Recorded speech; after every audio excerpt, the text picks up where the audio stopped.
Donc lui plaire et faire en sorte qu'à chaque fois qu'il vient et qu'il est à côté de nous, qu'on fasse des choses selon ses désirs à lui. Amen.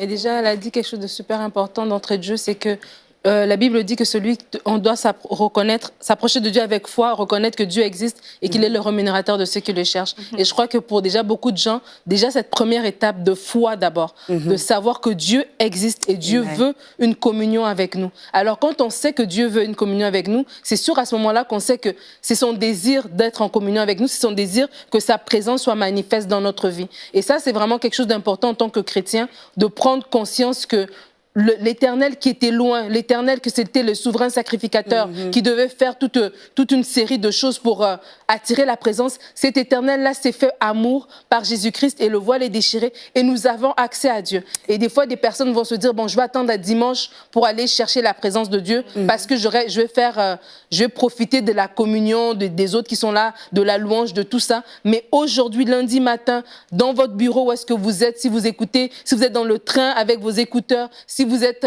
dans votre chambre, dans votre maison, dans votre salon, la présence de Dieu, elle est déjà disponible. Et dès là, dès le moment où vous êtes et vous dites, oui, Dieu, tu existes et tu veux être avec moi et donc je m'approche de toi et tu t'approches de moi, juste avoir ce déclic de foi dans son cœur, déjà là, ça déclenche la présence de Dieu. Amen. Amen. Je me rappelle quand tu parles, il y a un jour comme ça, j'étais chez moi et je voulais sentir la présence de Dieu, j'en avais vraiment besoin. Et j'ai été poussée même comme ça à prendre la Sainte Seine, tout, je sais pas, mais je voulais vraiment sentir la présence de Dieu. Et il y a une parole qui me revenait tout le temps, c'était que le mur de séparation a vraiment été ôté en fait. Et ça m'a tellement remplie, j'étais comme, mais en fait c'est vrai, c'est que je connaissais cette parole-là, mais c'est comme si je la redécouvrais encore. Et c'était comme, le voile a été déchiré, le mur de séparation a été ôté, et toutes ces choses qui auraient pu te séparer de Dieu, mais en fait elles ont été balayées. Et c'est ce que je veux dire à quelqu'un aujourd'hui, c'est que dès l'instant où on accepte Jésus comme son Seigneur et son Sauveur, ce mur, tout ce qui pouvait nous empêcher d'entrer dans la présence de Dieu a été ôté en fait. Et on ne devrait pas nous-mêmes mettre des barrières par notre raisonnement, par notre manque de foi, par notre... parfois on fuit même la présence de Dieu pour certains. On ne devrait pas se mettre ces barrières-là, mais on devrait justement se dire, en fait Seigneur, il n'y a plus rien qui m'empêche de venir vers toi. Et je prends le pas d'y aller en fait, parce que l'accès est libre. Dieu est là, il nous attend, il veut de notre présence. Et c'est vraiment à nous de prendre ce pas que d'y aller, tout simplement. Mais c'est vraiment important de rappeler que quand on parle de la présence de Dieu, on parle de Dieu lui-même qui est là. Et c'est pour ça que c'est bien de rappeler qu'on est dans cette relation, que c'est pas comme un truc, un rituel religieux, la présence de Dieu, ou un truc qui est réservé juste à ce qu'on appelle les charismatiques. C'est tout simplement d'être en communion avec Dieu, d'expérimenter sa présence. C'est pas forcément des frissons, c'est pas forcément de la chaleur, etc. C'est de reconnaître, comme tu disais, qu'il est là. Reconnaître, il est là, il est présent, même si mes yeux naturels ne le voient pas. Spirituellement, je sais qu'il est là. Spirituellement, je reconnais sa présence. Et déjà de faire tomber un peu ce préjugé que la présence de Dieu, c'est forcément un truc qui... Le vent, la ouais, brise. c'est ça. Non, on pense, oui, exactement, souvent à la présence de Dieu. Si on n'est pas familier avec la présence de Dieu, on va dire que c'est mystique. Mais en fait, c'est accessible pour tout le monde. Et souvent, on pense que Dieu, c'est un être très lointain.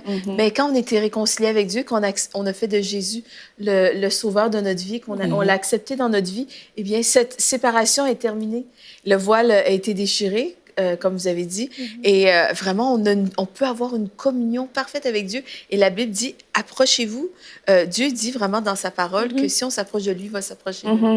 Mais nous devons faire le pas de s'approcher de lui. Donc, ça demande une volonté de notre part, juste une fois que j'ai reconnu que Dieu est Dieu, une fois que j'ai reconnu que Dieu est omniprésent, ben je sais que je peux m'approcher avec assurance et m'approcher du trône de la grâce. Et si je m'approche de son trône, eh bien, je peux parler à Dieu. Et comme je suis en communion avec lui, sa présence va venir. Et c'est comme quand on a une conversation. On a une conversation. Et vraiment, souvent, on pense justement que Dieu est est sur un trône très élevé. Oui, il est sur un trône très élevé, mais nous avons ce privilège de pouvoir, on a été réconciliés avec lui. Donc, on peut lui parler et comme on a cette relation avec lui, eh bien, sa présence, je peux expérimenter sa présence. Et de plusieurs manières, on va en parler cette semaine, je peux la ressentir. Mais pas nécessairement, je ne vais pas expérimenter quelque chose de mystique nécessairement toutes les fois, je peux. Ceci dit, c'est disponible si je m'ouvre à sa présence. Dieu, c'est un être surnaturel. C'est des choses extraordinaires qu'on a à vivre dans sa présence.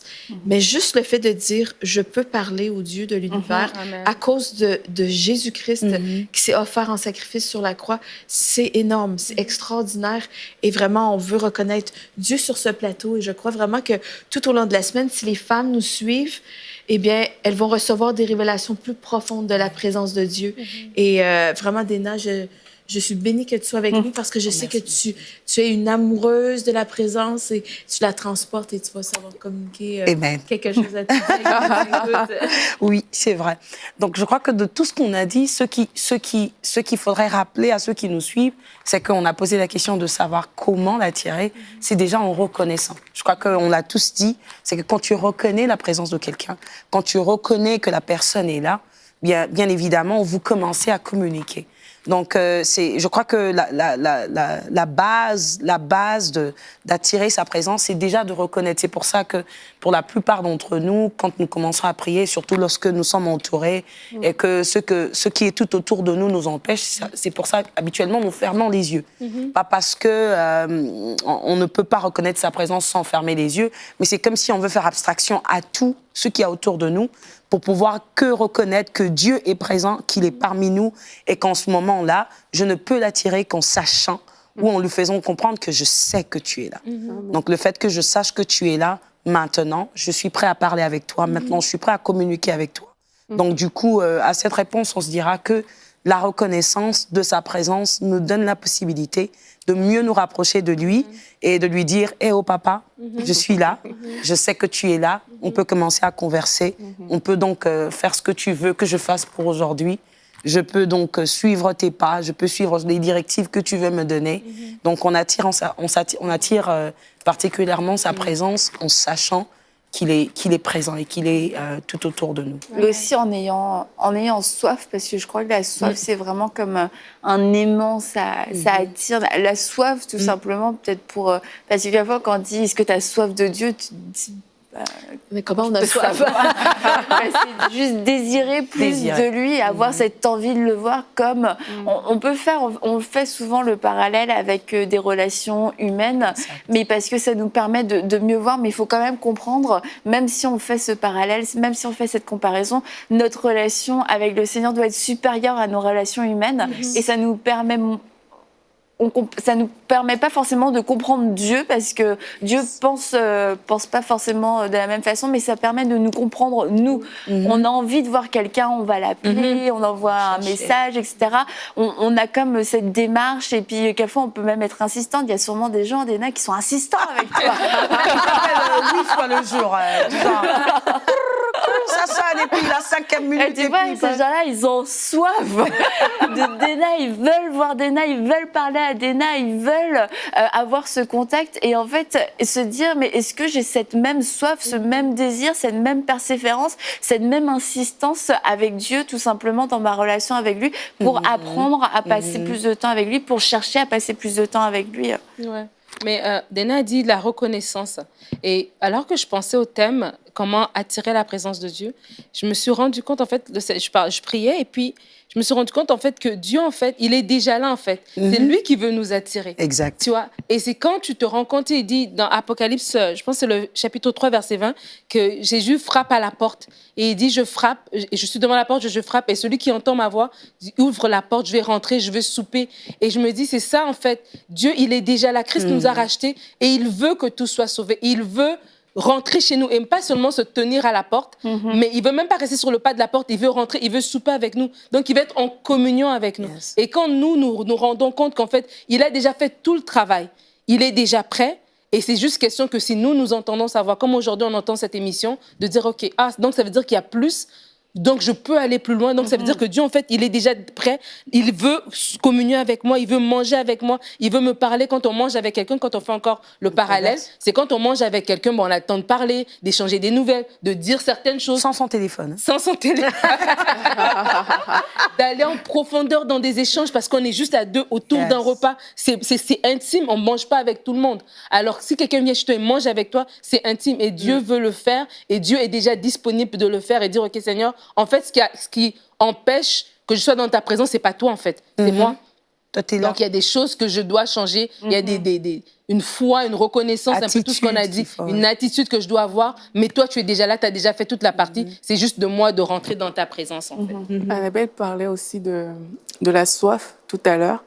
Et en fait, moi, je veux encourager les personnes à reconnaître vraiment Dieu comme leur trésor. Ça aide, enfin, ouais, ça aide vraiment, dans le sens que si tu reconnais Dieu comme ton trésor, en fait, c'est de se dire que je n'ai pas d'autres besoins, je n'ai pas d'autres options.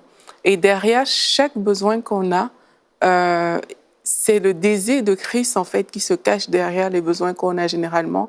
Et les personnes qui nous écoutent aujourd'hui peuvent reconnaître ça, se dire, OK, c'est cette chose que je cherche, en fait, que je poursuis dans ma vie, sans le savoir, je suis en train de chercher Christ. Et juste en poursuivant cette chose, en fait, c'est parce qu'on a soif de cette chose. Et quand tu réalises qu'en fait, derrière ce problème que je veux absolument régler, je suis en train de chercher des solutions à ce problème-là. Mais derrière ce problème-là, en fait, sans le savoir, je suis en train de chercher Christ. Je pense que j'ai besoin d'une solution comme ça par rapport à ma situation actuelle. Mais en fait, c'est de Christ dont j'ai besoin. Quand on réalise ça, mais là, on comprend que le plus grand besoin qu'on a, c'est Jésus, en fait. C'est le Christ. Et on comprend qu'il est notre trésor, en fait. Et juste se le dire que, OK, Dieu est mon trésor. C'est ma quête perpétuelle. C'est lui que je dois chercher. C'est auprès de lui que je dois courir. Si j'ai quelque chose, c'est lui mon premier réflexe. C'est avec lui que je veux passer ma journée. C'est avec lui que je veux monter et descendre, faire tout ce que j'ai à faire. Mais si on a déjà cette compréhension, même seulement dans son esprit ou même dans sa tête, mais là, c'est différent. La façon d'aborder la vie est différente. Là, quand il y a quelque chose qui va se poser, quand on aura besoin de parler même à quelqu'un, c'est pas toujours quand il y a des problèmes, ce sera juste « Ah, mais Seigneur, qu'est-ce que toi tu penses de ça ?» Parce que tu es mon ami à ce moment-là, tu es la personne avec qui je veux tout faire. Et ça, c'est quelque chose qu'on doit développer parce que la soif grandit. La soif, on a la soif de Dieu. Déjà, les personnes qui veulent juste marcher avec le Seigneur ont déjà cette soif en elles. Maintenant, la soif est appelée à grandir. Et plus on passe du temps avec quelqu'un, plus on connaît cette personne, plus la personne nous attire, plus elle nous plaît également. Et c'est comme ça aussi que la soif se développe et on reçoit ses habitudes, on devient comme lui, on reçoit sa nature et comme tu dis, non seulement un trésor, une source au fait, une source de tout ce qu'on fait, tout ce que je fais commence par lui. Tout ce que je fais me vient de lui. Parce que quand David dit 1 heure dans tes parvis vaut mieux pour moi que 1000 ans ailleurs, c'est que je passe du temps tellement dans ta présence que j'ai la possibilité maintenant de dominer sur tout ce que je peux faire après toi, parce que je connais plus. Dans ta présence, j'ai la connaissance sur tout. Dans ta présence, je détiens ta nature qui a la possibilité de reconnaître les choses quand les yeux physiques ne peuvent pas me montrer. Mais j'ai passé tellement du temps avec toi. Et quand je méditais sur ce thème hier, je parlais encore, je crois que c'est dans Corinthiens qui disait te contempler jusqu'à être transformé en ton image.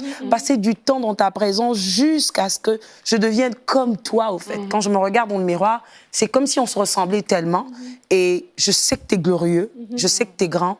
Moi, sortant de ta présence, après avoir passé du temps avec toi, je te ressemble automatiquement. Aucune situation ne peut se tenir devant moi. Rien ne peut plus m'arrêter parce que j'arrive à reconquérir le monde, au fait. J'arrive à imposer les situations, j'arrive à dominer sur les situations que je ne pouvais pas dominer. Et ça, c'est en passant du temps avec lui. Donc, j'ai pu l'attirer dans sa présence, j'ai pu l'attirer aux côtés de moi, j'ai pu passer du temps avec lui, communier avec lui, lui ressembler. Maintenant, j'ai la possibilité d'aller dans le monde et de dominer. Un peu comme depuis le début, d'ailleurs, dans Genèse, c'était ça, au fait. Il nous a fait à son image. Et pour qu'on garde son image, on devait être près de lui. L'homme a perdu la capacité de ressembler à Dieu quand il s'est éloignés de lui par le péché. C'est pour ça que je parlais non seulement de la reconnaissance, mais aussi d'avoir une vie d'obéissance et une vie, je dirais pas de sainteté, mais de sanctification, qui t'aide au fait à pouvoir vraiment lui ressembler à tout prix, parce que notre Dieu est saint, et ceux qui passent du temps avec lui deviennent comme lui. Il dit, comme il est saint, nous le sommes. Donc, c'est pas saint parce qu'on ne commet pas des péchés ou quoi que ce soit, ou qu'on est parfait. On marche vers la perfection. Jamais, bon, enfin, je sais pas, mais en tout cas, jusqu'à ce qu'on quittera la terre des vivants, on n'arrivera pas à cette perfection, mais en Christ, on est parfait. Donc, on arrive à acquérir la nature de Christ et avoir la possibilité de pouvoir passer sur toute situation qui pourrait nous paraître impossible selon la vision, la description des hommes. Donc, on passe du temps avec lui, il devient notre trésor, il devient notre source, il devient notre appui, il devient notre force, il devient, il devient un peu le commencement de tout ce qu'on fait et automatiquement, on a la possibilité de pouvoir marcher sur toute situation impossible qui pourrait se présenter devant nous. Amen. Moi, j'ai une pensée, Mathilde l'avait dit une fois, je ne me rappelle plus dans quelle émission, cette prière de dire « Seigneur, mets du sel dans ma bouche ».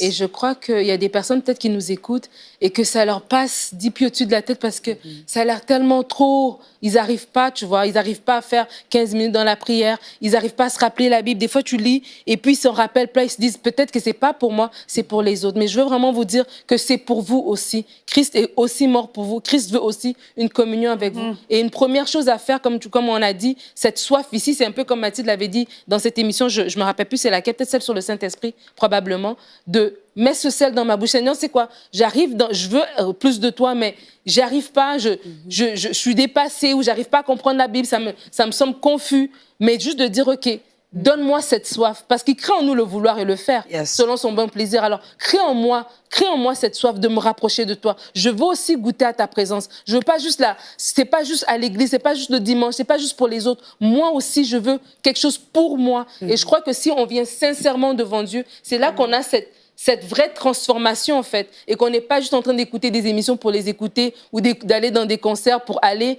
mais quand on y va, on reçoit, mais nous aussi, on est capable de donner parce qu'on a reçu quelque chose dans notre propre cœur. Et je crois qu'il faut sincèrement s'approcher de Dieu de façon authentique, selon notre niveau, de vraiment pas avoir de pas se cacher derrière les autres, de pas dire, moi, je suis trop loin. Non, personne n'est trop loin que la main de Dieu ne peut pas le toucher. Et la première chose, c'est juste de prier sincèrement, Seigneur, mets en moi cette soif. Je veux te connaître, je veux t'aimer, je veux aller plus loin avec toi. Fais de moi que je puisse réaliser que tu es le trésor de ma vie. Comme Aurélie a dit, que mon trésor, c'est pas mon travail, c'est pas vouloir avancer dans la vie, c'est pas le mariage, c'est pas les enfants, c'est toi. Viens te révéler à moi. Et je crois que ça, c'est une prière que sincèrement, on doit faire devant Dieu. En fait. Je pense aussi que, vraiment, à prime abord, pour rebondir sur ce que vous dites, les filles, c'est vraiment aussi, si je veux attirer la présence de Dieu, il faut que je reconnaisse Dieu pour qui il est. Et si je reconnais que Dieu est bon, si je connais le Dieu de l'éternité, le Dieu, mon Père céleste, je sais qu'il est bon. La Bible parle de sa bonté, mais la religion parle d'un Dieu dur, mais la parole de Dieu parle d'un Dieu bon. Dans la lettre qu'il nous a laissée, il nous dit combien il est bon, il est rempli de grâce, de miséricorde. C'est lui qui nous relève. Donc, vraiment, si j'ai compris la vraie nature de Dieu, parce que les hommes, souvent, ont dressé un portrait erroné de qui est vraiment Dieu. Mais si je veux vraiment connaître, je veux vraiment savoir quelle est la vraie nature de Dieu, je vais dans sa parole et là, je découvre. Et peut-être c'est juste ça l'empêchement. Peut-être c'est juste ça qui m'empêche de m'approcher de Dieu pour attirer sa présence, c'est que j'ai peur. Peut-être il y a des personnes qui écoutent aujourd'hui qui se disent, moi, j'ai peur de m'approcher de Dieu parce que je pense qu'il va me punir parce que je mène pas une vie selon son cœur. Mais Dieu est là pour accueillir la personne repentante. Dieu est là pour accueillir le cœur qui veut s'approcher de lui. Et vraiment, approchez-vous de Dieu avec assurance. Vraiment, remettez-lui votre cœur, votre vie, parce que Dieu est bon. Dieu est infiniment gracieux, il est un Dieu de pardon, il est un Dieu de seconde, de troisième, de quatrième chance. Et vraiment, quand je sais que sa nature est bonne, eh bien, je vais pouvoir attirer sa présence en voulant m'approcher de lui. Si je te connais, deviens ton amie, Annabelle, et je sais que tu es bonne, ben je vais vouloir aller prendre un café avec toi plus souvent. Et plus je prends du bon temps avec toi, Annabelle, à boire un café, et bien plus souvent je veux répéter l'expérience. J'ai entendu ton